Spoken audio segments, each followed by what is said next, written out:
Hey, hey, hey! Welcome to Journey to Laughtel. It's your boy Lock Zero, and I'm here with... It's your main man, Rev. How's it going, guys? We're up here, out here. We got some equipment upgrades. We have very exciting things going on, and I'm pumped for this week.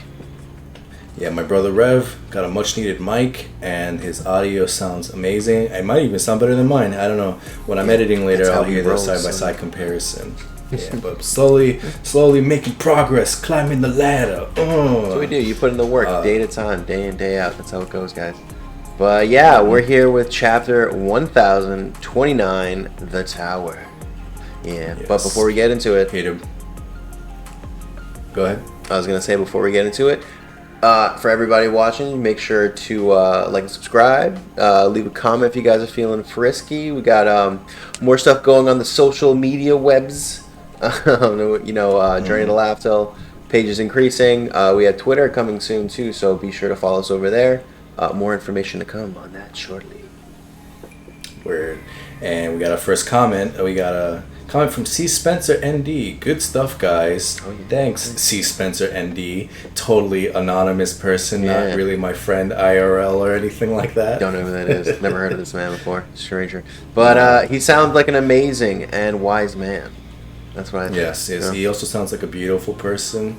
I feel like he has wisdom behind him, you know. I imagine him with deep eyes, that resonate his wisdom. But anyways, we're gonna jump into the chapter. Really quick. Any interesting personal things going on with you? Any highlights you want to share? Yeah, I got a little wrist mixed up action going on here. Yeah, I'll just get that out of the way. It's already been introduced, so I'll just acknowledge that. Yeah, nothing serious. Just gotta take care of some minor stuff. We don't want to get ahead of ourselves and do long-term damage. But whatever. That's that. That's the negative news. The good news is Dune is finally out, finally dropping, and I cannot wait to watch it. I'm very excited about this. Big fan of the book series. If you guys haven't read the Dune series, I would strongly recommend checking it out. Really changed my mind, really opened my mind on just life in general. I don't know. Just love the book series. Really great stuff. Yeah, seriously, like, some people just aren't aware of it, but Dune is the godfather of the sci-fi series. Like, I think it's pretty much what Lord of the Rings is to the fantasy genre. You know what I mean? Like, the Dune just set the tone for a lot of sci-fi stuff, and it's. I'm hoping they did good on this movie. I'm gonna be watching it tonight as soon as I finish work. So, Me too. Looking forward to that, man. Been anticipating this great game. And Zendaya, hello. Yeah. Anyway, Anyway, I'm very excited. For all you music heads out there, another personal thing going on with me, I am going to be getting an Axe FX 3 preamp. And, to the one or two people that this resonates with, it's a very prestigious preamp. It's what Meshuggah uses, Gojira, a lot of big bands use this preamp to get like really amazing tones out of the guitar. So looking forward to that. I'm 38% of the way towards the savings, and it's expensive. Well, yeah, I'm gonna be picking that up as soon as I can. That's good, and we cannot wait to see, what that does for you. But anyways, on to the meat of it. On to the chapter. Chapter 1029. The Tower. Yes. The chapter. What you guys are here for. You don't care about what's going on with our personal lives, but figure we share anyway. But yes, the chapter 1029. And the chapter kicks off with the cover art of Bonnie, that eating competition with some sea otters. I don't give a crap. I'm going to say this is unfair. 6 otters against 1. What the heck, guys? I mean, 3 might have been fair, but this is ridiculous. I don't know. Odds stacked against Bonnie, but it looks like she's up for the challenge. Her name is Big Eater. Her nickname is Big Eater Jewelry Bonnie, so who knows. But aside from that, it's just the artwork just looks like stock art to me. It looks like just a cover picture of Jewelry Bonnie. It doesn't look dynamic. It doesn't have its own little uniqueness to it. Like, I don't know. It's very par for the course, I guess, to me. But anyway, who cares? We kick it off. The chapter right where we left off. Right where we left off. Sanji versus Queen. It picks up with the sword fragments flying away, from the sword strike that he did before. And Queen comments and he confirms that Sanji's defense was not hockey based. Queen talks about what Judge's science has done, gives them more durability, enhanced healing, and hearts of ice. I'm sure the fan translation will not be the actual translation, but generally the consensus is their feelings are gone. So, yeah, and then Sanji reflects on his brothers. You get a panel of him thinking about his brothers, and he's scared of becoming like his siblings. And he goes wide-eyed. You see the look of absolute horror. This is his nightmare situation. That he's going to be exactly like his brothers, those monsters who bullied him and are generally pieces of crap. And then we get a funny little moment right here of baby Gramps Chopper, and he's complimenting Sanji like, "Oh, good job surviving, my boy." But then we get a quick, funny little panel. Sanji running away. He has the black silhouette, so he's scared out of his mind. He's trying to figure out what's going on. So, we're going to delay this fight is basically what's going on. And, we have Queen chasing after him, blowing up everything in sight. Interesting, because I want to make a note about that later, about Queen blowing stuff up on this bomb island. But, yeah, and we see basically Sanji just run away. We see some of the fodder, the Beast Pirates, are trying to shoot Sanji as he's escaping, but the bullets hit him and have seemingly no effect but to piss him off. And yeah, we have Queen immediately chasing after them. They're also shocked by Queen's appearance and blowing everything up, and he wants to see Sanji in that Germa suit still. He wants to see what Germa signs can do. Not afraid of this. He's on that wedding cake vibe, except it's raid suit now. Yeah. Yeah, we cut. Speaking of wedding cake, we cut to Big Mom v Law v Kid, and Kid is down, and Big Mom is questioning him if he has a migraine because he's holding his head, he's in anguish and pain, and he's not too sure what's happening. And Big Mom uses a combo. She's about to use a combo Napoleon Hera attack, and Law is saying, "Hey, stop being dead weight to Kid." Just totally shitting on him, and he represents all of the fandom in us. Yeah, seriously. And uses counter shock on Big Mom right in the face. Bow! And Prometheus jumps in. And he's like, "How dare you?" And strikes Law with an attack called Stolen Fire, which is a combination.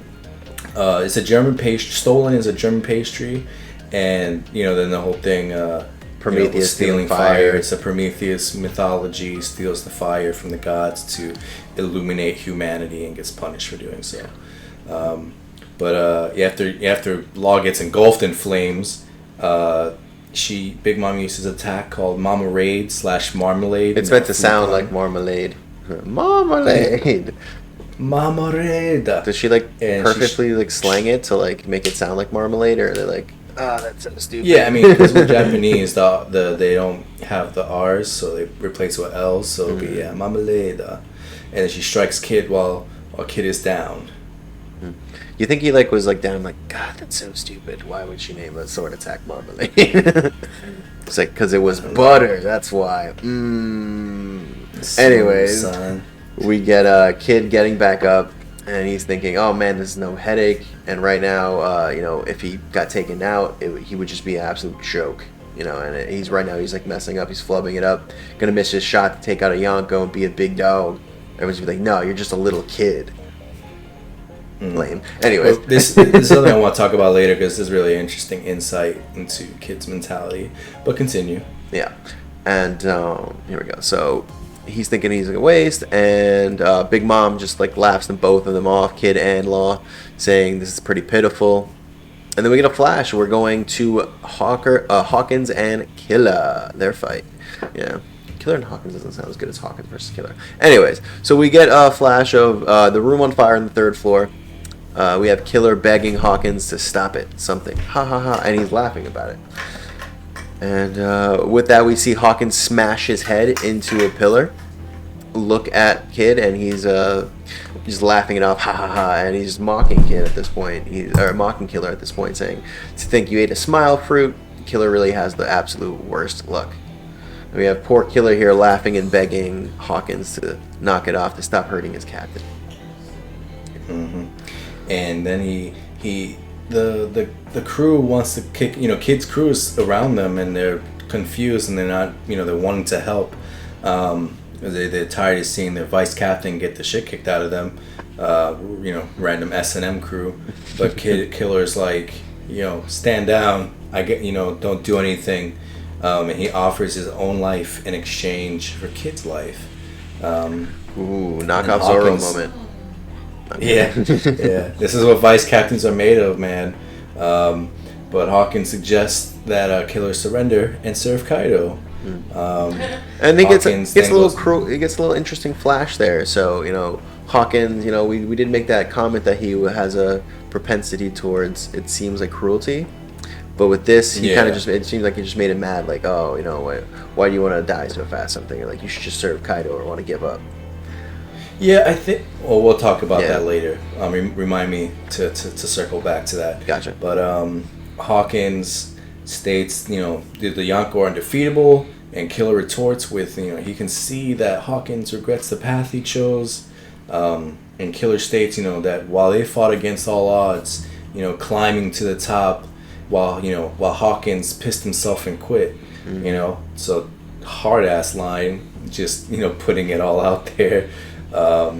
Very, very polarizing, accurate opposites. But can you blame him? I'm like, Kaido was right there. Like, I think 99% of the world would have pissed themselves and quit. So unfortunate. But Hawkins just retorting. We'll see who makes the right decision when this is all over. And Killer's like, well, you know what? I don't have regrets either. We're gonna take another shot at this. And he replies to Hawkins like, I still have some questions I want to ask. We're gonna have a little interview in the middle of this battle. So he asks him what if he takes damage and has nowhere to go. And this actually took me a few reads to get what he was implying there. And even when I saw it happen, I was like, what? Because Hawkins I feel like some people were a little confused about that. I mean, it seemed fine to me, but it wasn't uncommon to hear. It took me a second, It took me a second to get the what was going on. But anyways, so Hawkins, like me, was questioning what he's talking about. He should understand his powers. And we see a nice double panel flash of Killer dismembering Hawkins' left arm. And the crew is just like, what? Hawkins like, what? I really like that arm. I'm left-handed. You know what that means.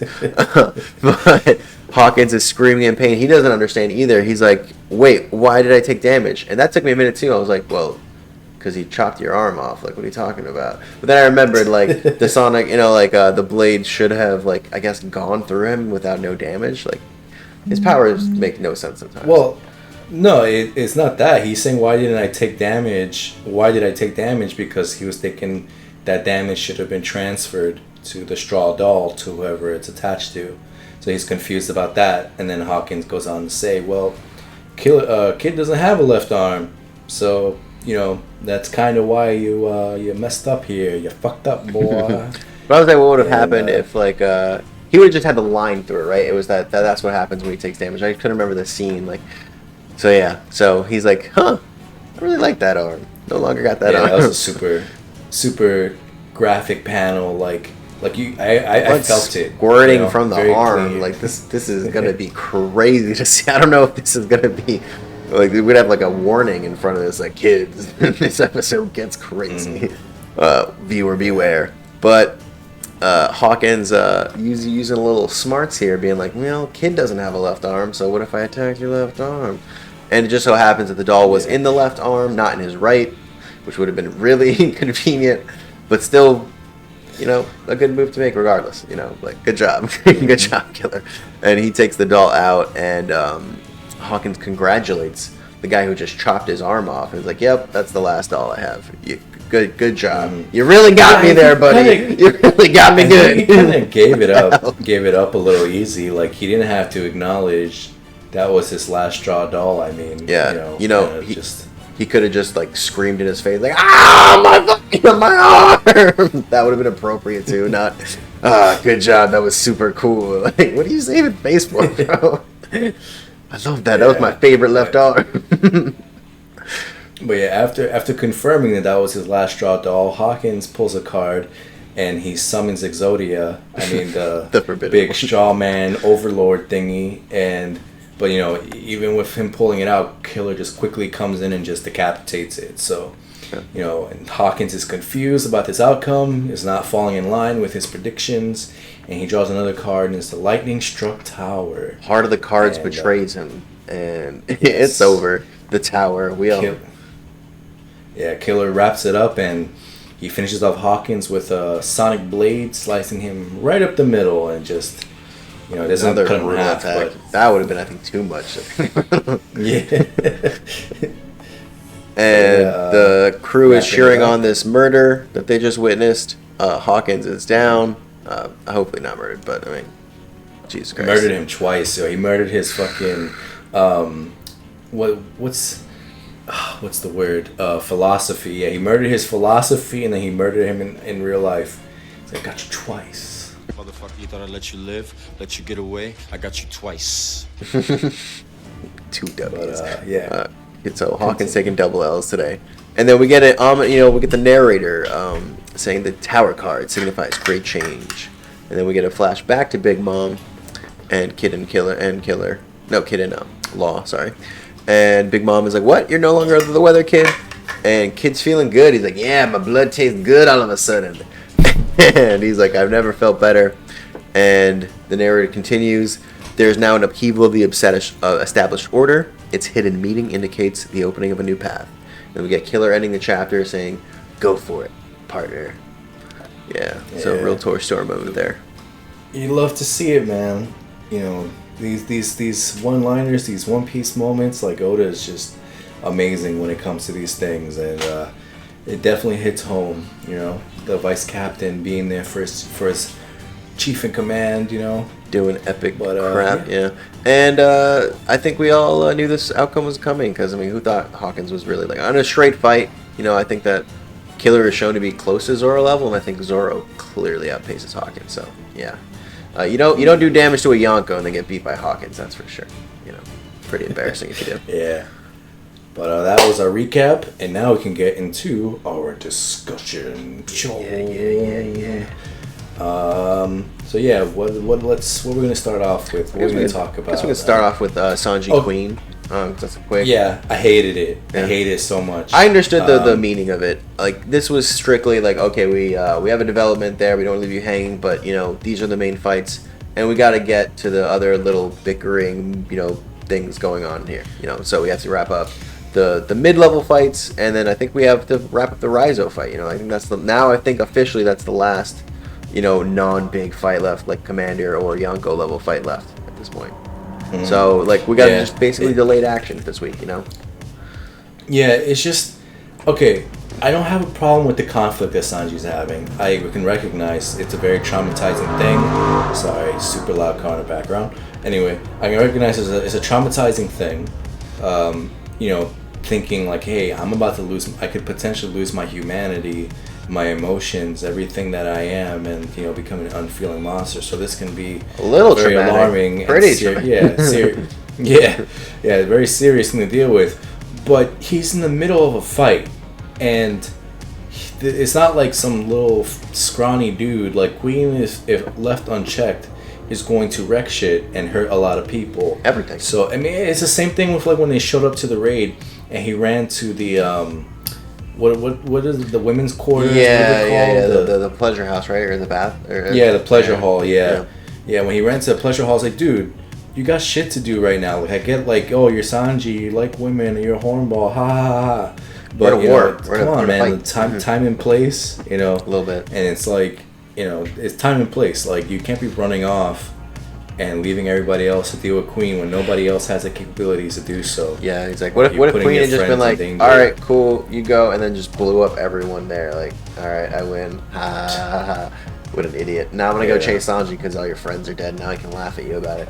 That, you know, like, could have been a thing that happened, and Sanji's an idiot. But we knew that, like, this was just basically like, okay, we're going to, you know, delay the battle between Queen and Sanji until we're ready to properly address the battle between Queen and Sanji. Yeah, it's moving it to another place. It's gonna serve a purpose.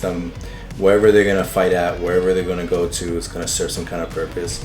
I'm kind of under the suspicion Sanji is going to look for some kind of either Nami or Robin or some kind of female to confirm that he still, like, reacts to women the same way he does. And then he'll have to protect one of them.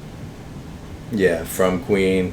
There's a whole thing with Otama, and Queen wanting to get Otama to like understand what's going on with her and her devil fruit and capturing the smile users and stuff. Exactly, to Nami and them and all those guys, and like having a funny moment with Sogeking, Nami, and Otama like gonna get blown up by Sanji, and he has to like jump in front of it or something.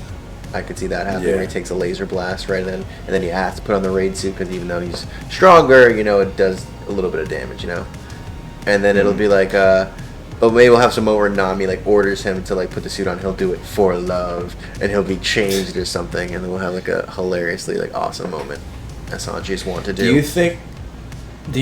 I kind of have an image in my head of Sanji maybe temporarily losing his emotions or starting to go down that path, and maybe he gets like shocked out of it, but in the meantime when he's emotionless and like cold-hearted, like he just like demolishes Queen or like just starts like ripping him apart like super savage. Could you see that as a possibility?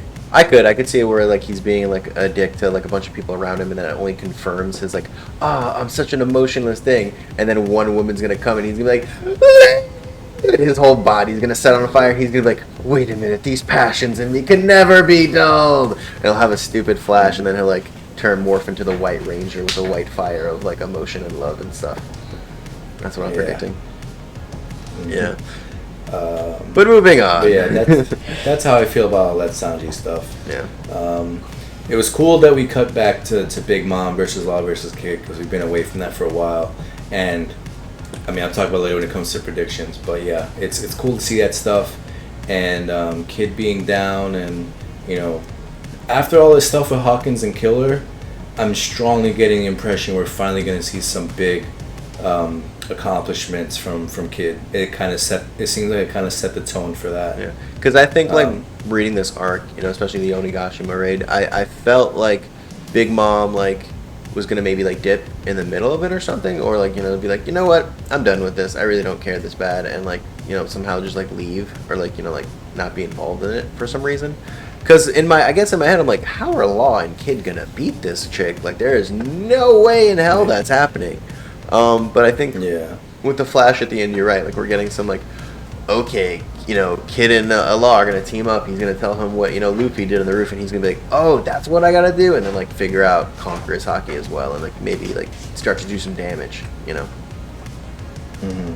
Yeah, this inner dialogue that Kid has, it gives, I like it because it gives us more nuance to his character. It gives us insight into how he thinks about himself and how he perceives the world around him, and like he cares about his reputation. He cares about what he accomplishes in this One Piece world, and wanting to take the opportunity. He recognizes I mean, that's why that he's gonna be a joke. He said himself he's gonna be a joke if he doesn't take care of this. What I mean? Like he got into New World, he lost an arm, he fucked up a commander of Big Mom's and got killed in this skirmish. Like like where did he really get done? And he lost in his alliance. I thought Arouge was the one that took down. Wasn't it Snack? Yeah, right. I think he was just destroying her ships. He did go in. He was destroying her stuff. Yeah, he destroyed some of her ships, and he took something from Big Mom. We haven't gotten confirmation on what that is yet. He said I did what I meant to do when I went over there. So, he took something. He got a slice of wedding cake. Confirmed. But yeah, inner monologue's interesting, and it does reflect his character. He does have the highest bounty for a reason. He wants to be notorious. He wants the world to know him and acknowledge him and stuff. Kid flashback incoming as well. But epic fight, I gotta say, with the Hawkins Killer stuff. Really good stuff. Yeah. I was super pleased with that. Yeah.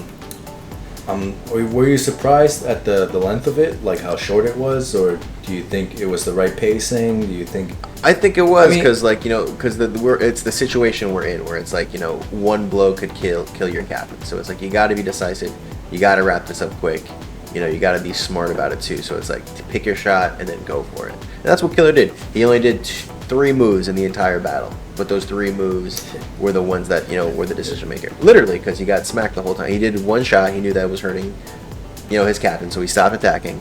He smartly waited, told his people to, fall back. We got this.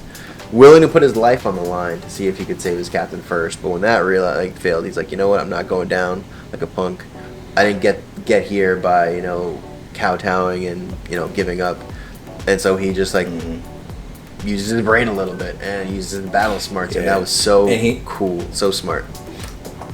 And he touched on like really important themes in One Piece, like like certain people are like even Blackbeard's crew is all about fate and destiny and all this shit, and Hawkins is all about probabilities and what's the most likely outcome and all that shit. And then I think there's a difference there though. Like I think the way that Blackbeard's crew refers to Destiny and Fate is more along the lines of Luffy. It's just a dark version of it, right? Where it's about freedom, but it's like their dark choice and their dark freedom. And they believe in like opportunity, right? Like fate and possible, like not destiny, but like opportunity. I think is more accurate. Right? They believe in like chance is gonna help them out. They directly reference fate and destiny, especially Von Augur. But I mean, they're I don't know if they think that they're prophesized or anything like that to be where they are, but they're kind of like, because they'll accept whatever happens. Yeah, that's what I'm saying, right? Like, it's not like Hawkins where he's like trying to like weasel to find the best pop.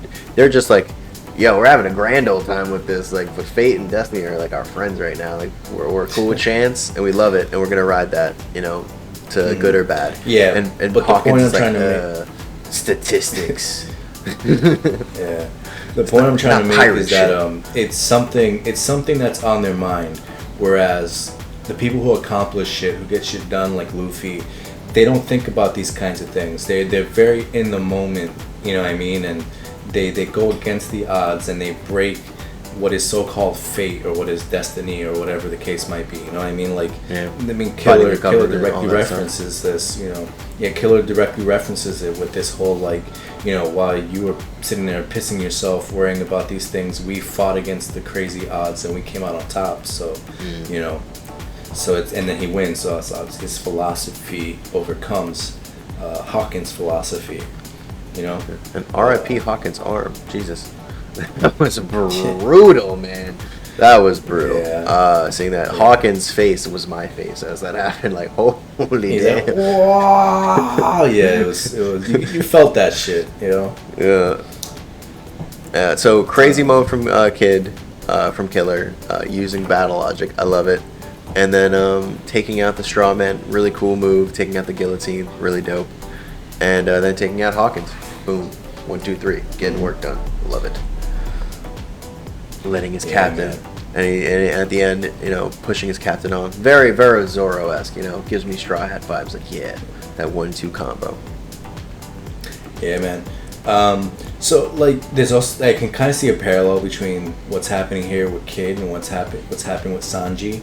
Like, in one chapter, Sanji's like ranking in power scaling jumped up dramatically, once we saw his abilities and stuff and like what he could actually do. It's like we had to totally reevaluate the way we look at him, and now we have a similar thing going on with the potential of Big Mom versus Kid and Law. Yeah, because at the beginning of this, I felt like he was like maybe low tier commander level, like maybe like if you were gonna put him, he'd be like the lowest commander tier level, but now making a real solid jump, being able to go toe to toe with Queen or take a shot from Queen ain't no joke, especially he's the man who can strangle hockey users, no problem. So pretty crazy stuff.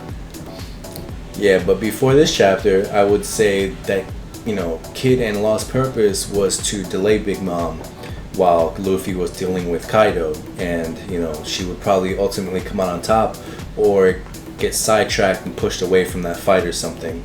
But now I can say, okay, the chances of them actually defeating Big Mom and coming out on top is in the realm of possibility at the very least. You see the window crack. You see it open up a little bit. And it sucks because it's kids' portrayal that has led us to come to this conclusion. Like, Kid hasn't done anything so crazy that we really felt like he would be a contender for Big Mom, but with this whole like the narrator and the tower card and new path opening, things changing dramatically, like all the indicators are there for some big fucking moments from from Kid here. Yeah, and I had the same feelings about Kid too. Like he showed like pretty high durability, but he's never shown that the high offensive power capable of taking on Yonko.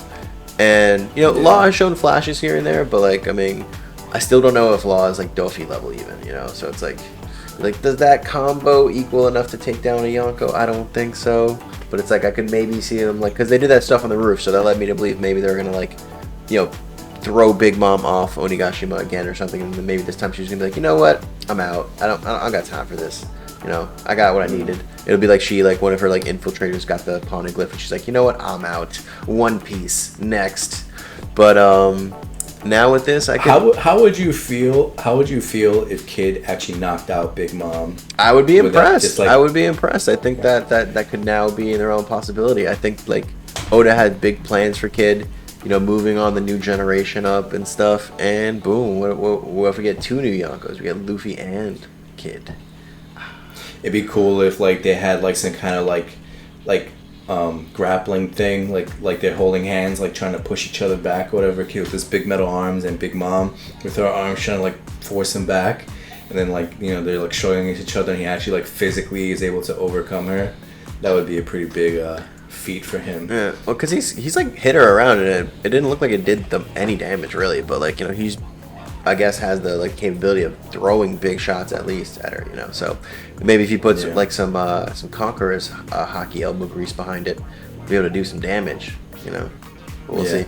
The potential is there for him to break through that ceiling and learn about Conqueror's coding, maybe. Because it's been confirmed that he has it. And Law it's been confirmed that he has the Conqueror's hockey. We haven't seen him in attack. No, that's what I'm saying. He has Conqueror's hockey. That's been confirmed by Oda. But and then we saw on the roof Law, did see everything Luffy did. He saw that little explanation, so he could probably pass that information on to Luffy or onto Kid and be like, oh, you got to coat Conqueror's hockey, and maybe that'll click. He's like, what the heck are you talking about? He's like, yeah, that's how you do damage to the Yonkos. And he'll give him that information. Kid will level up, stop being dead weight, punch Big Mom in the face a bunch. Do you think... You mentioned before, like, Law doesn't seem... You're not even 100% sure if Law is, like, Dofi level. Do you think Law is overdue for some kind of significant power-up? Yeah, man. I think so. Like, I think they're really pushing him up there, and I think... They want to keep him at like Luffy's level or close to Luffy's level, like he's the new Vegeta. Yeah. And I think that and his fruit is so broken that I think he's one of the strongest characters regardless. But show me something. Show me like you can if he cut Big Mom in half, that would be crazy.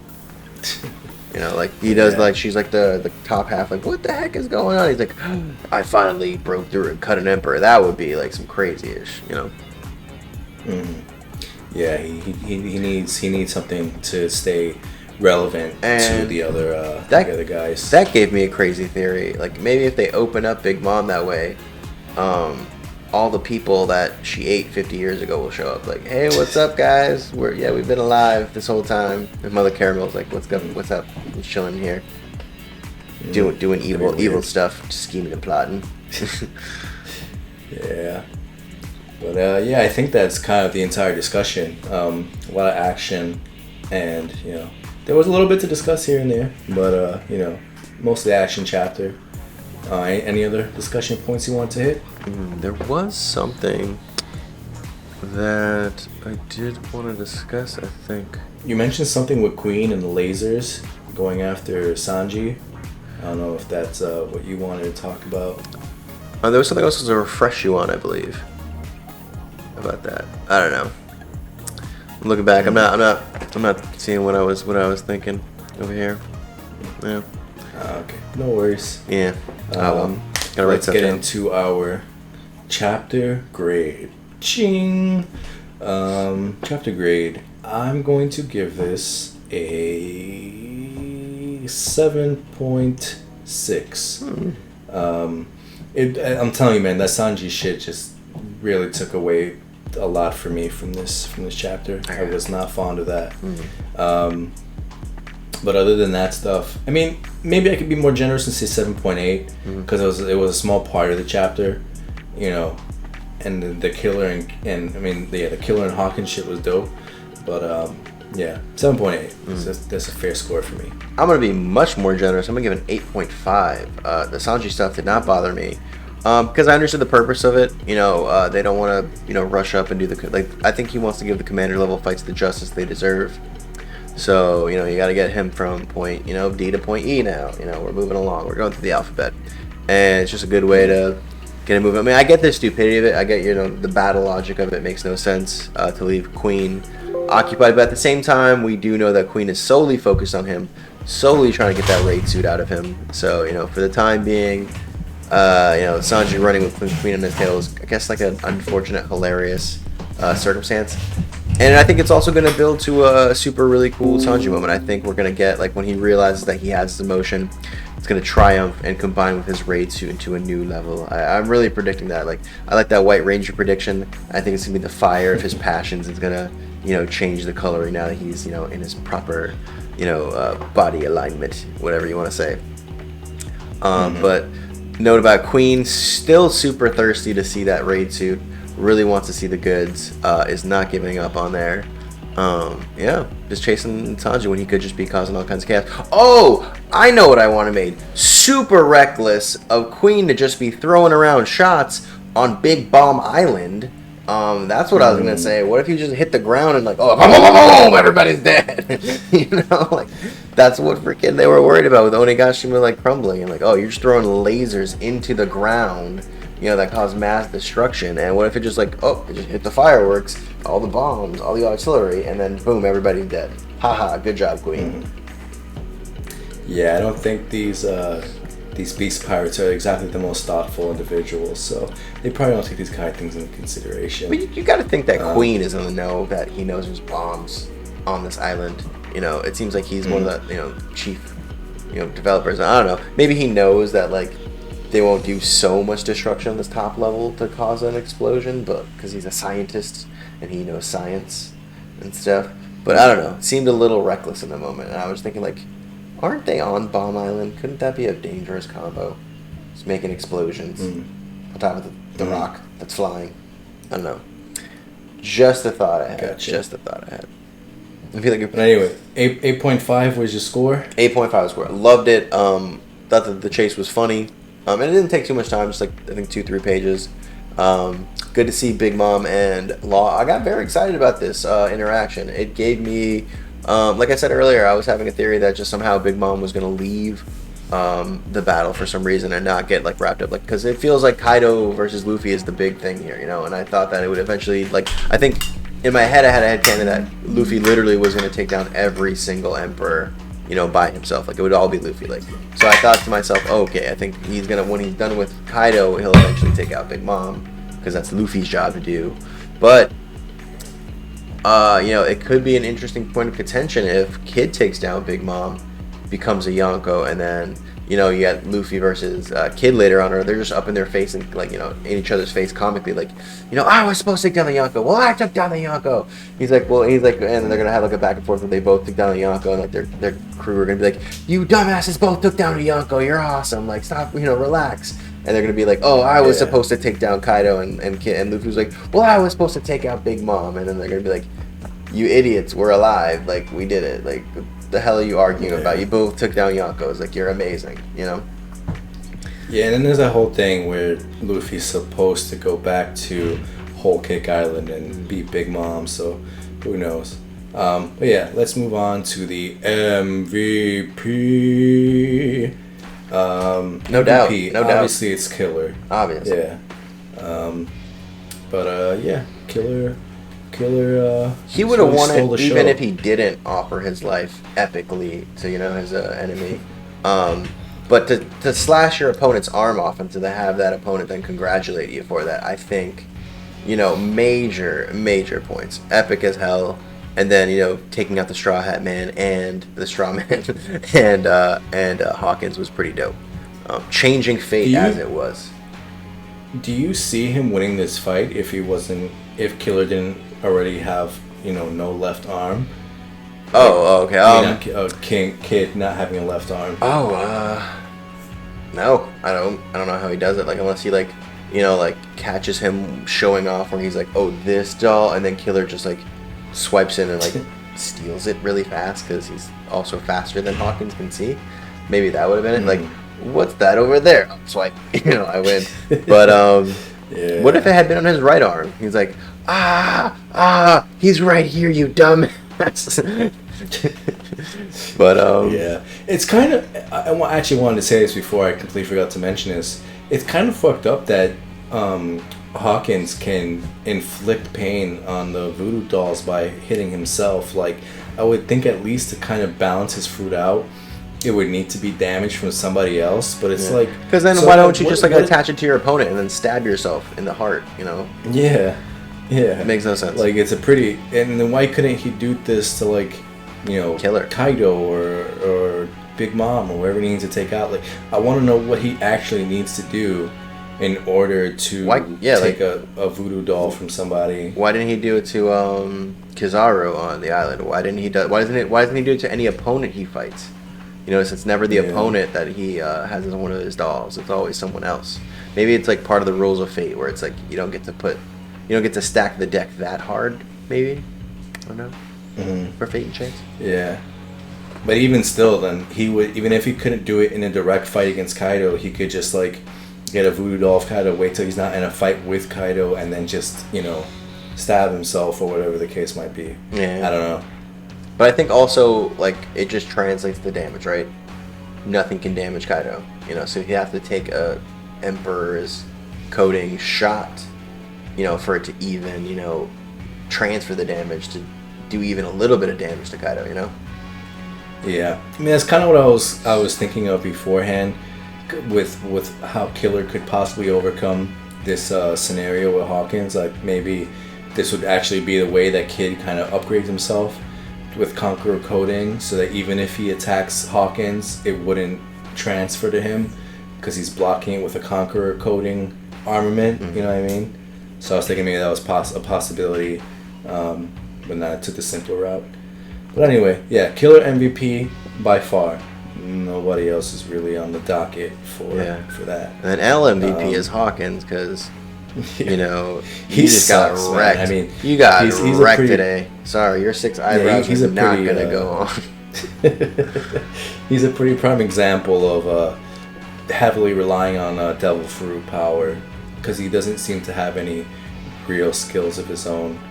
Like, offensively and defensively, he's just kind of shitty. And this is what Oda thinks of people who use logic and predictable routes. He's like, no, take chances or your arm could get chopped off and you could die. That's what'll happen.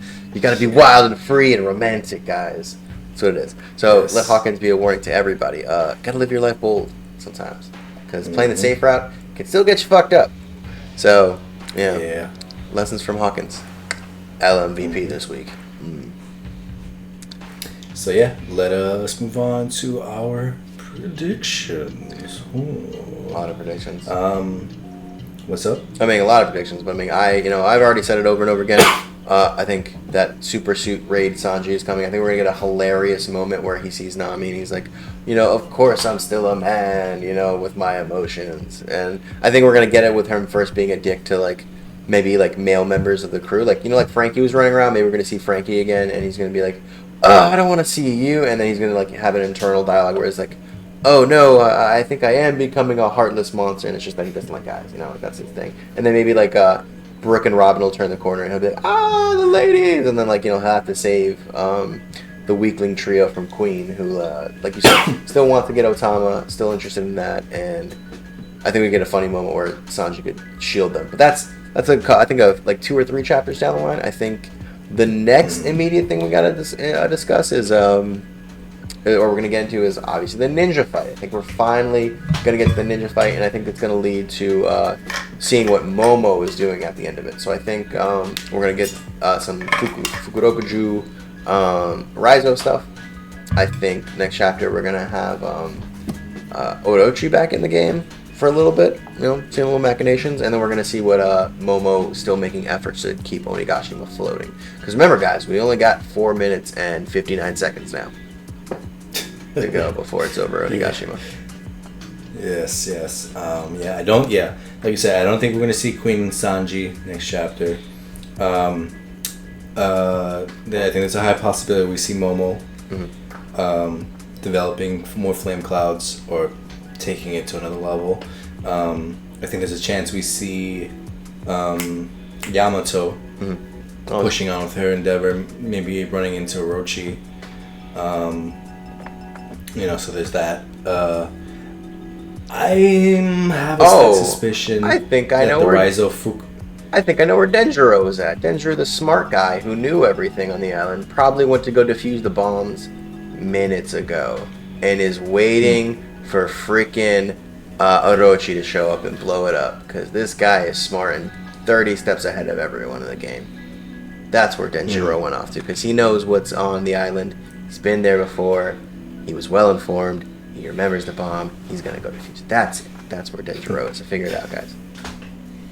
I think there's a high likelihood that we're going to see more Big Mom and Kid in Law next chapter. That fight's gonna move forward, and we're gonna see something promising from Kid. Famous last words before Oda breaks my heart into a million pieces. Because the same thing with Sanji. I was like, oh shit, all this crazy shit with Sanji's happening. And then just immediately, like, he can't just let Sanji be cool. He can't just let him do cool shit. He has to splice that with his personality. With assholishness. That's who he is, though. Yeah, that's douchery. That's who he be, man. That's Vince Smoke Sanji. I don't know why I keep letting my expectations rise. Like, I know that, like, I should Oda know already. Playing you like a fiddle.